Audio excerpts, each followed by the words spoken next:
Okay, starting off lesson 2.2, polynomial functions of higher degree. Polynomial functions are continuous and have smooth round curves. Alright, so here's an example. It's continuous and the curves are smooth. Alright, here's some non-examples. This is not continuous. There's a gap. Alright, so that's not a polynomial function. Here we have a V-shaped graph, or we get a point here, and that's not a smooth curve. So that's not going to be a polynomial function.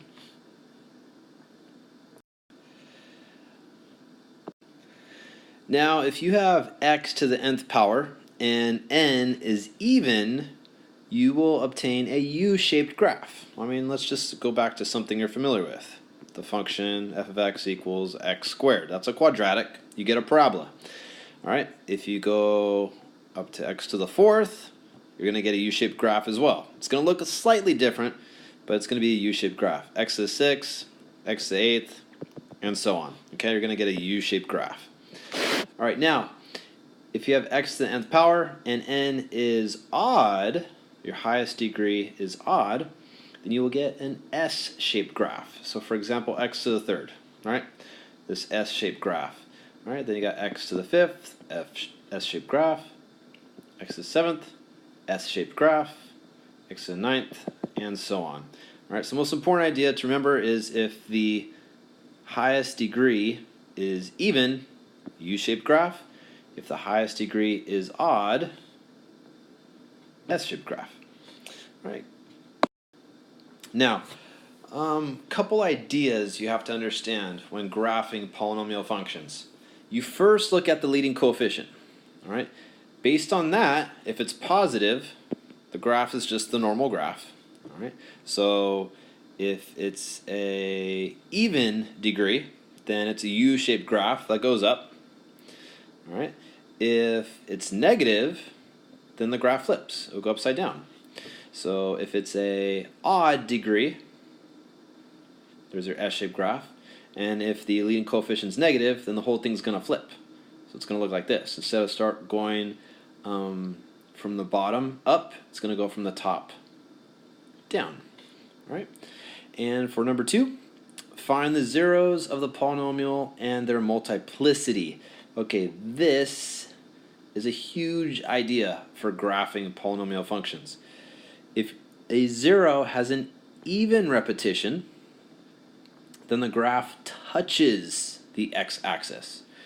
If a 0 has odd repetition, then the graph crosses the x-axis. All right, now if this doesn't make sense to you, I totally understand, but we'll be covering this idea, a concrete example of it, in the example to come. All right, and part 3, plot a few additional points for greater accuracy. All right, so plot points from each interval between the zeros, and you'll get a more accurate graph. All right, but this is the big idea of the lesson. All right, so let's see how this works out. We're going to graph the polynomial function. We need to find the zeros, multiplicity of each zero, x-intercepts, the number of turning points, describe the right and left-hand behavior. All right, so there's a lot to analyze regarding this function. All right, so what are we going to do? First thing to take note of is for a polynomial of degree n, all right, there is at most n zeros, okay, and there are n minus 1 turning points. All right, if that doesn't make perfect sense to you right now, once we get through this problem, it all will. Okay, so first thing we need to do is find the zeros. So from this expression, I could factor out an x. There's only 2 examples in this lesson, okay? So just make sure you understand every piece of the problem. All right, and then if I factor again, I get x minus 2 times x minus 2. All right, and this equals 0. All right, because I'm trying to find the zeros. All right, now I have x equals 0. Then I get x minus 2 equals 0, and x minus 2 equals 0. Set all the factors equal to 0 and solve. Okay, so here I have these 3 zeros. Okay, I have these 3 zeros. So the question is first asking me, what are the zeros? Well, one of the zeros is x equals 0, and another one of the zeros is x equals 2. All right, there's two different zeros. All right, now here is the big idea of the lesson, multiplicity. All right, so 0 has an odd multiplicity. Now, why is that? Now, how many times did we get this 0? We only got it once. All right, 1 is odd, so it has an odd multiplicity. 2, our other 0, has an even multiplicity. Okay, now why does it have an even multiplicity? Well, how many times did the 0, 2, show up? Well, here it showed up once, and then we got it a second time. All right, so since it repeated, and we see it 2 times, that means it has an even multiplicity. Okay, and now these pieces here are going to play a very important role in what our graph looks like when we get to that. Then we have our x-intercepts. All right, well, our intercepts are determined by the zeros. So here I have x is 0, and what's my y value for an x-intercept? The opposite variable is always equal to 0. And then I have 2, and y is 0. Okay, and then now the number of turning points. All right, the graph will have n minus 1 turning points. What is n in this case? N is 3, so we're going to have 2 turning points. And now what's the behavior of the graph? All right, we'll get to that after we graph it. All right, so first thing I'm going to do is plot my zeros, or my x-intercepts. One's at 0, 0, and the other is at 2, 0. Okay, now you have to go back to the degree. All right, it's a third degree polynomial, so what is the shape of the graph then? It's an odd degree, so it's going to be an S-shaped graph. All right, now normally I start from the bottom if the leading coefficient is positive. If the leading coefficient is negative, I start from the top. But in this case, leading coefficient is positive, so I start from the bottom. It's an S-shaped graph, so I'm starting from the bottom.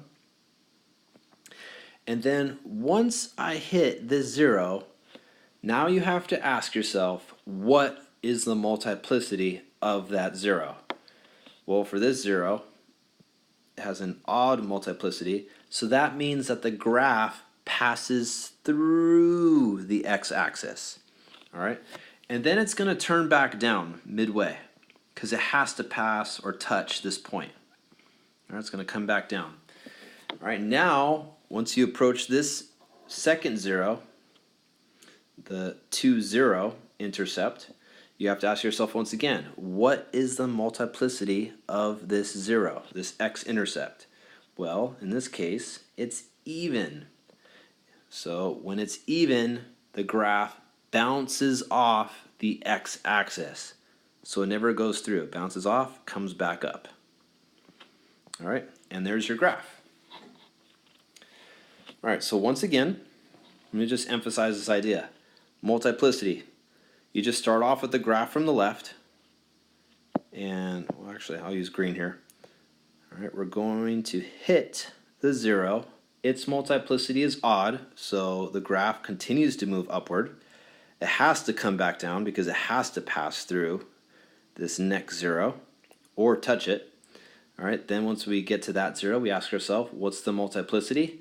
It's odd, or sorry, it's even, so it bounces off and then continues to go on because there's no more zeros. All right, that's all there is to it. Then we have to describe the behavior. So as the graph moves to the left,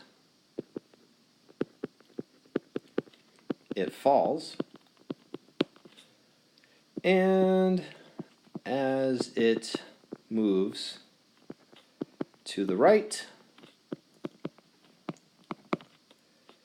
it rises. Okay, if there's anything you're not clear about with this problem, make sure to ask for help, all right? Because this idea is going to come up over and over again, and you absolutely must understand this concept in order to graph the polynomials correctly. All right, going on to the final example of the lesson. All right, for example 2, find a polynomial of degree n that has the given zeros. All right, and there are many correct answers here. You'll see why in a moment. Note the multiplicities of all the zeros must add up to the degree of the polynomial. All right, what's the degree? The degree is 4. Okay, so my zeros are x equals -5, x equals 1, and x equals 2. All right, if I want to go back to my factors, I simply do this. All right, so we're essentially going backwards right now. Here, in many problems, you're asked to find the zeros. All right, so you have to do some factoring, and then you set all the factors equal to 0, and then you find what your zeros are. But here we're going to go backwards and find out what our factors are. So here's x plus 5 equals 0. Then you have x minus 1 equals 0. Then you have x minus 2 equals 0. All right, and these are essentially our factors. All right, so now I want to come up with a function that's a degree 4 polynomial. Well, if I use these factors here, all right, and I multiply all these here in front, I'm going to get x to the third. So that's going to give me a polynomial of degree 3. All right, so now here's why the example says there are many correct answers. Because if I want a polynomial of degree 4, then one of these factors, all right, these zeros, I have to have 2 of them. So for any of these, I could say, or I'm going to add another one on, so I'm going to have 2. Or I could have 2 of these, or I could have 2 of these. All right, and by doing that, then you would have a degree 4 polynomial.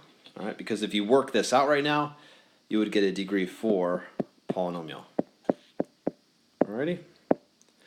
All right, so for this example, I'm just going to choose the first factor and square it. All right, so from this point on, it's easy work. You just have to multiply it all out.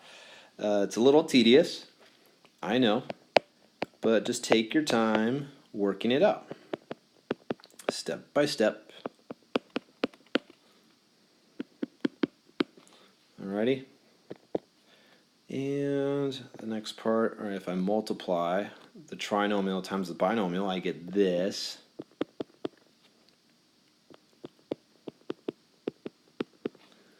All right.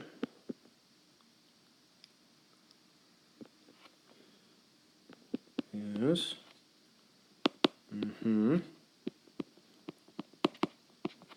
Okay. All right, keep going. All right, we could multiply once again, x to the 4th, so now it's degree 4, there we go, because I'm multiplying those, right? Then we have plus 10x cubed plus 25x squared minus x cubed minus 10x squared minus 25x. I hope I could squeeze it all in. Minus 2x cubed minus 20. I don't think I'm going to be able to fit all in. Oh well. And then I have minus 50x. Can I shift to the right here? Oh yeah, I can. I didn't know I could do that. Cool. Okay. All right, and then I have plus 2x squared plus 20x plus 50. Haha, got it all in there. Okay, so I'm going to start adding up like terms to obtain my simplified expression for my function. So I got x to the 4th here. Then I have 10x to the 3rd. All right, all the cubes. Yeah. All right, so I end up with 7x cubed. And then I have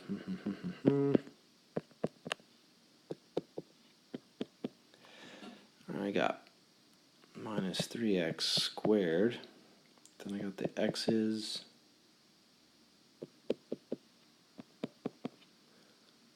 minus 55x, and then 50. All right, so there it is, my 4th degree polynomial.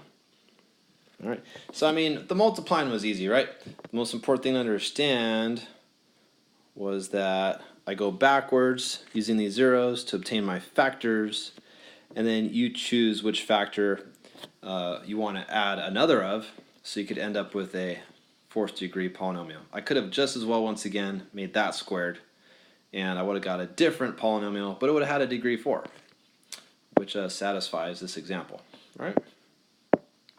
So that's all there is to it. Make sure to ask for help if you need it. Begin the assignment at the bottom of the web page.